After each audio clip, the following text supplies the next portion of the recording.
Thank you. I have one word only. I advise to the representative of the United States to be polite. It will be better for yourself and the country you represent. Thank you. The representative of the United States has asked for the floor to make a further statement. Frankly, I'm not going to dignify this with another response, especially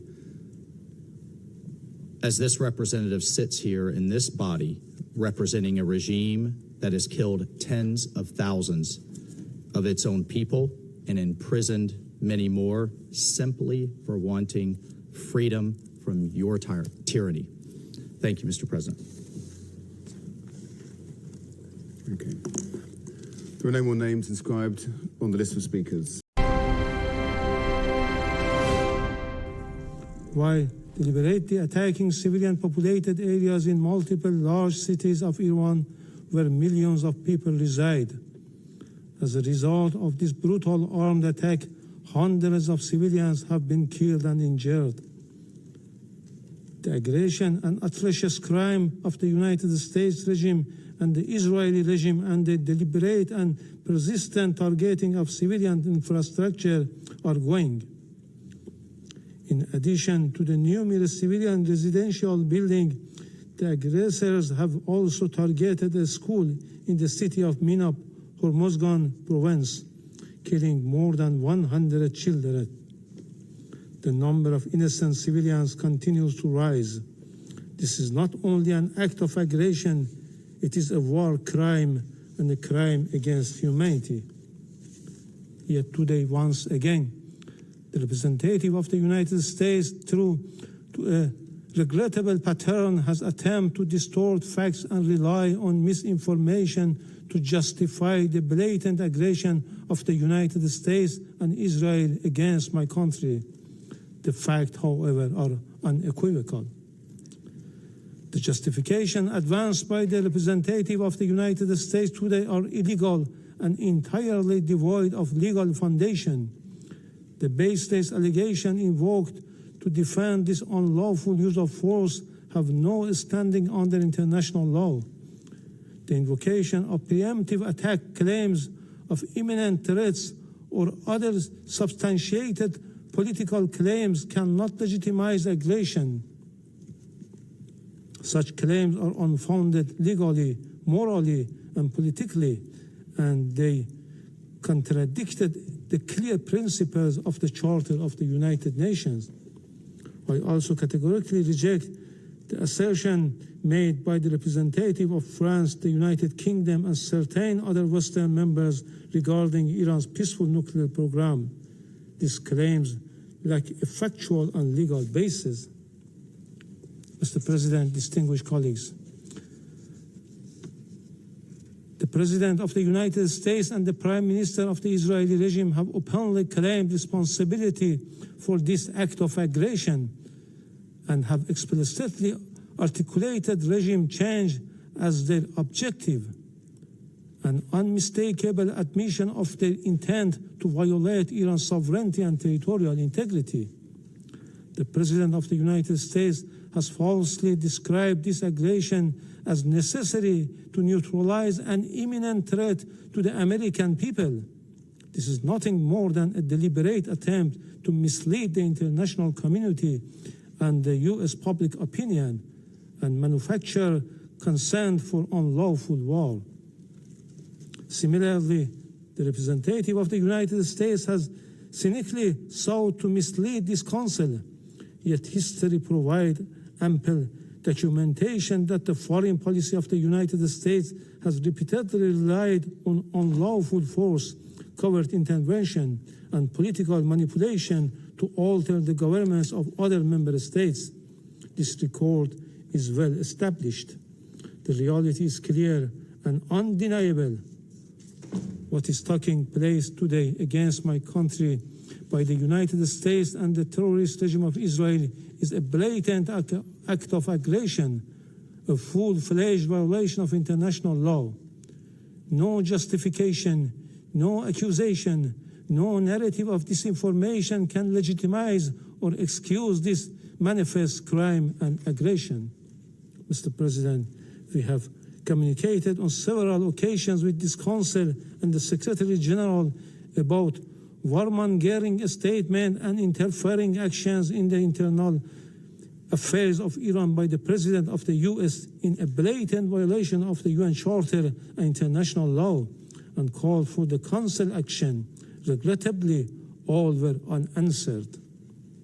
The issue before the Council is straightforward: whether any member state may, including a permanent member of this Council, through the use of force, coercion, or aggression, determine the political future of another state or impose control over its affairs.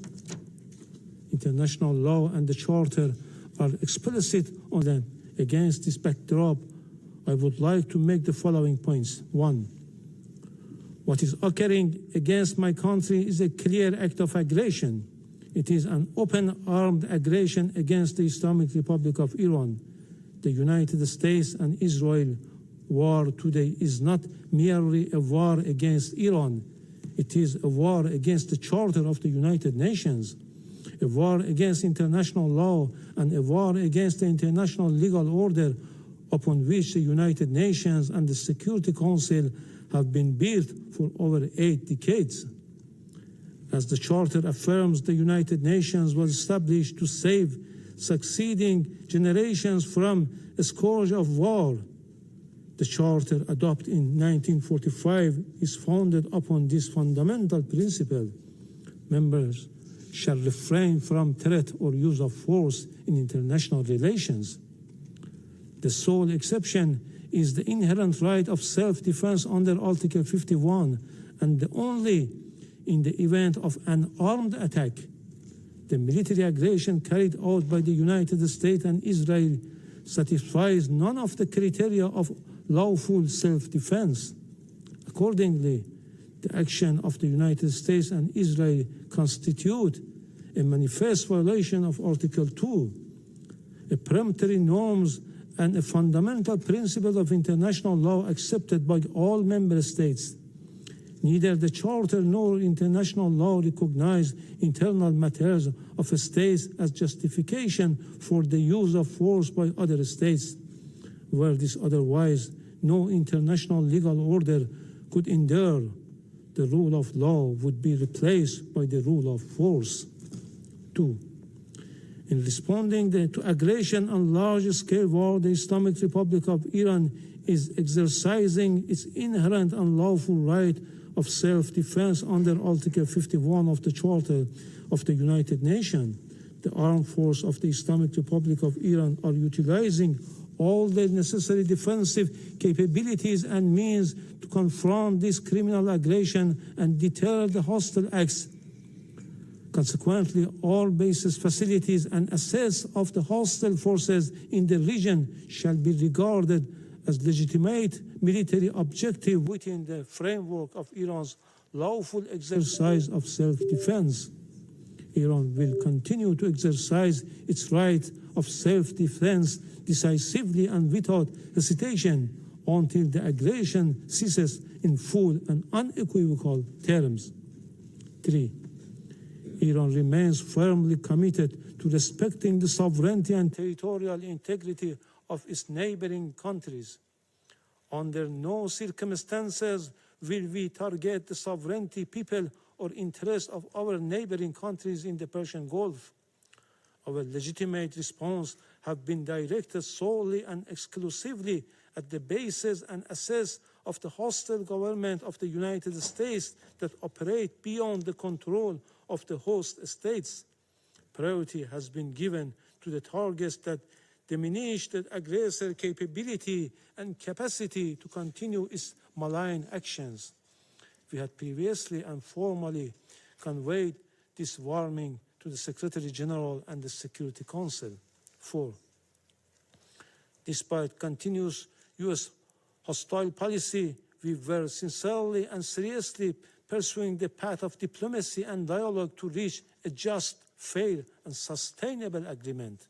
Yet, for the second time in the midst of the negotiation, the United States betrayed diplomacy and resorted to force and launched an attack against my country in blatant violation of Charter of the United Nations, presently interfering in Iran's internal affairs. They are even calling on the people to riot against their own government. The recent record of the United States toward Iran is equally clear. Since January 2025, the US administration against reinstated the hostile approach, including the policy of so-called maximum pressure and economic strangulation through sweeping sanctions. The General Assembly has repeatedly voted by overwhelming majorities against such unilateral coercive measures. The objective of these illegal measures has been transparent, unconditional surrender. Despite repeated warning by Iran to the Secretary General and the Council regarding serious violation of the Charter by a permanent member, the Council has regrettably failed to discharge its primary responsibility, allowing the erosion of the rule of law in favor of the rule of force. 5. Just as the Israeli regime succeeded in dragging the United States into the quagmire of war with Iran, the United States in turn is deliberately seeking to expand the scope of the conflict by exploiting spaces in the Persian Gulf region. The hostile US government dream of swallowing Iran and forcing the Islamic Republic of Iran into submission will never be realized. This war, before being a contest of military equipment and advanced technologies, is a battle of wills, and in that battle, the Islamic Republic of Iran will prevail. Furthermore, the Islamic Republic of Iran has repeatedly affirmed its commitment to diplomacy and negotiation. However, it will never submit to pressure, coercion, or force. Diplomacy has rules. I spent the last 3 years in an underground bunker. Oh, so it's real. Do whatever it takes to protect what I've built. And principles, it cannot coexist with aggression. 6. The duty of Council members is to defend international law and specifically the Charter. They are not called upon to judge the political system of states, nor to determine whether military aggression or economic siege leads to freedom or domination.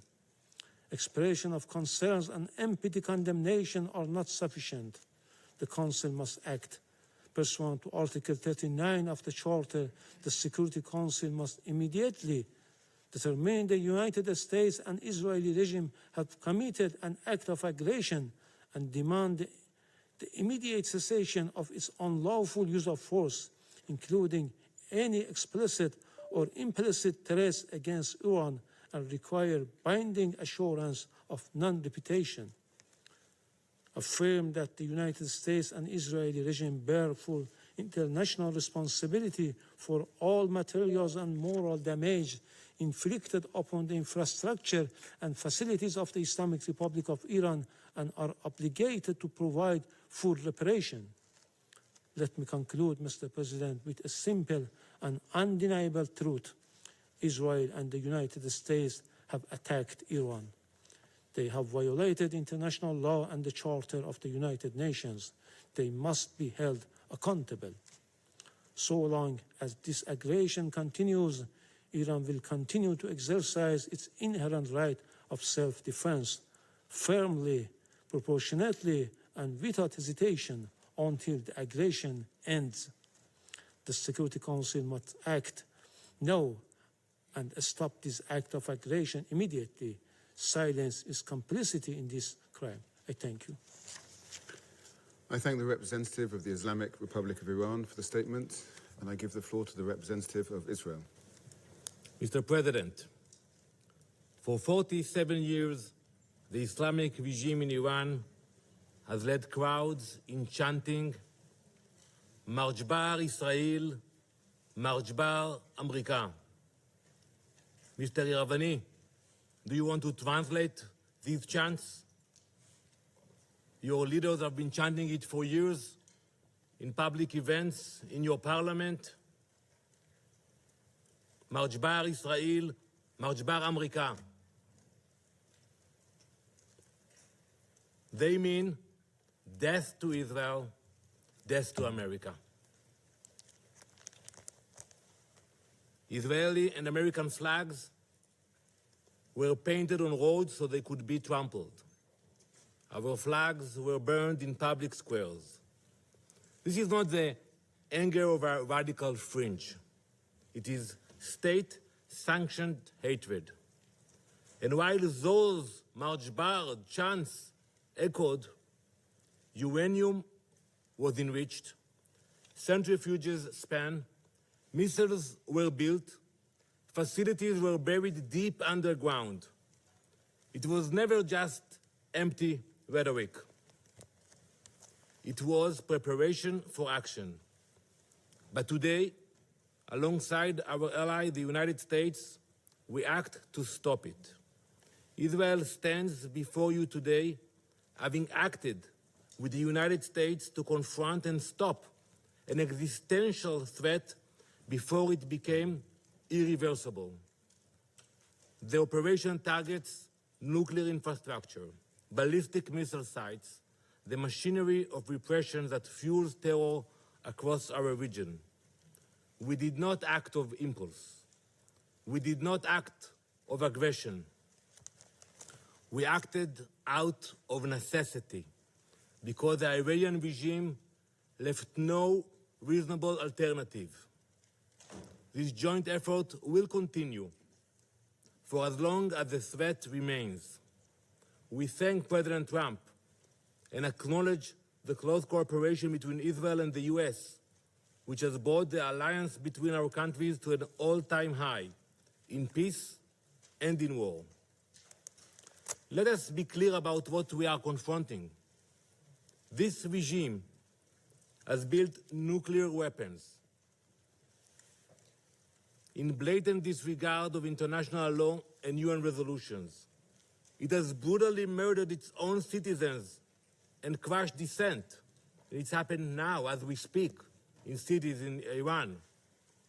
It has expanded missile arsenals. If you weren't around tomorrow, could your family keep going? Get 4 million Rand life cover from just 535 Rand. And armed proxies across the region. It has openly declared its intention to erase Israel from the map. Now, as it faces consequences, it is launching missiles and drones across the region, endangering the UAE, where a Pakistani citizen, unfortunately, was killed. Jordan, Kuwait, Bahrain, Qatar, Iraq. As we speak, in the last hour, a rocket targeted the city of Tel Aviv. Civilians, they don't target military bases. Civilians struck a building in Tel Aviv. An innocent woman was killed, and 21 people were injured. This is a regime that destabilizes wherever it reaches.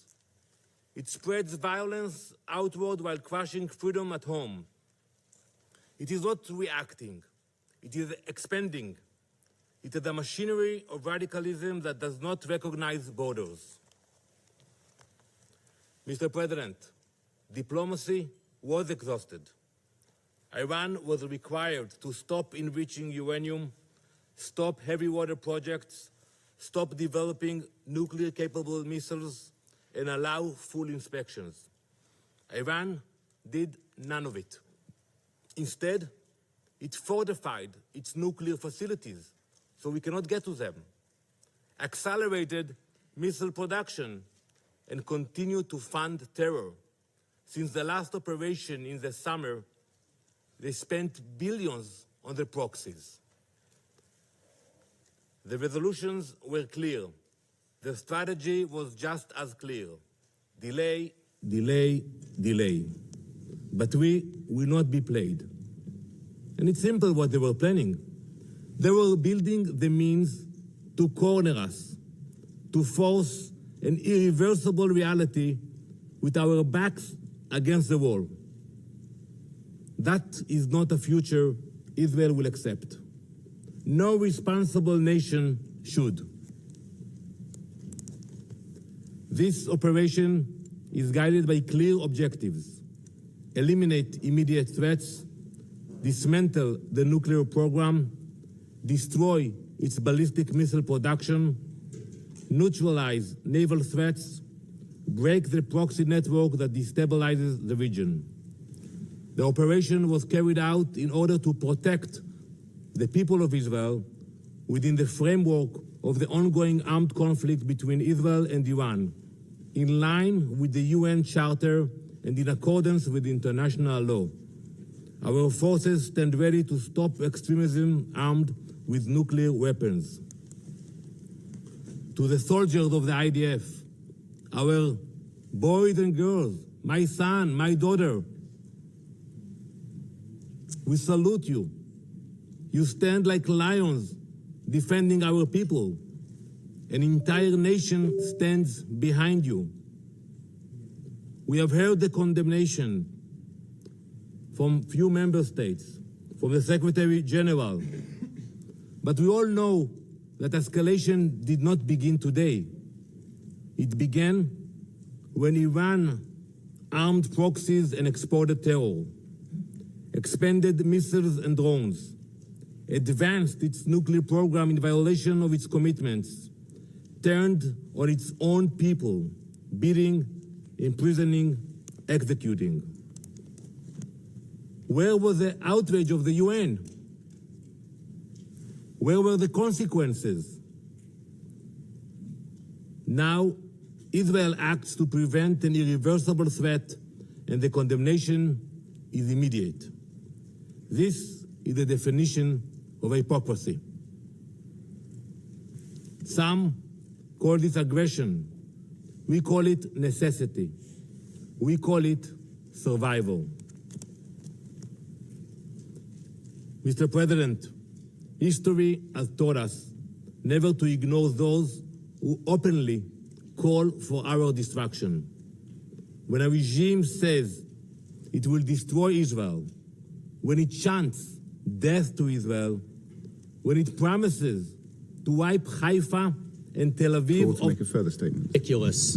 Yeah, thank you, Mr. President. I wish to exercise my right of reply to the so-called representative of the Iranian regime. The United States strongly rejects this ridiculous and frankly farcical assertion that U.S. actions are inconsistent with international law. For 47 years, the Iranian regime has chanted, quote, "Death to America," at every turn, at every opening of its parliament. It has sought to eradicate the state of Israel. It has waged an unending campaign of bloodshed and mass murder. It is responsible for a series of unprovoked armed attacks targeting the United States and Israel, violations of the UN Charter, and threats to international peace and security across the Middle East. It has even attempted to assassinate the U.S. president, President Trump. It has done so not only directly, but through its proxies, seeking to hide and mask its bad actions while publicly claiming to be a victim.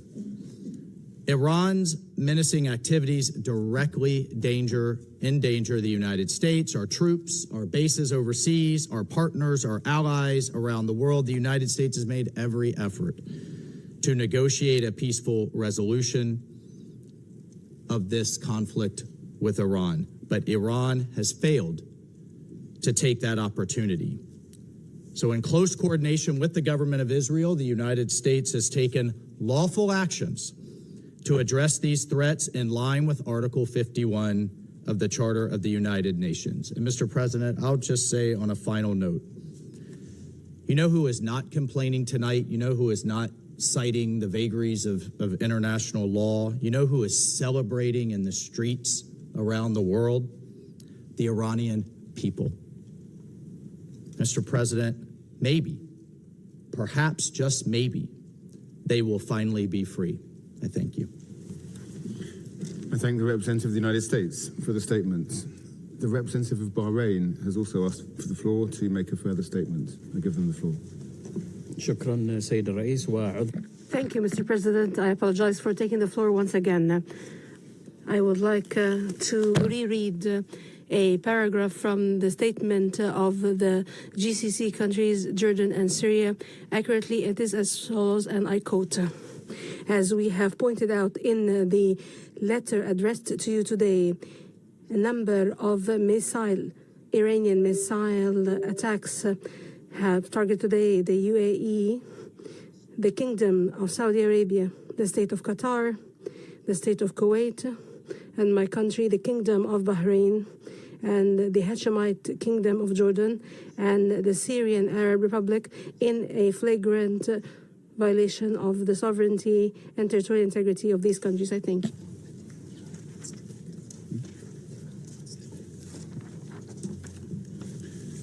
I thank the representative of Bahrain for the statement. The representative of Iran has asked for the floor to make a further statement. Thank you. I have one word only. I advise to the representative of the United States to be polite. It will be better for yourself and the country you represented. Thank you. The representative of the United States has asked for the floor to make a further statement. Frankly, I'm not going to dignify this with another response, especially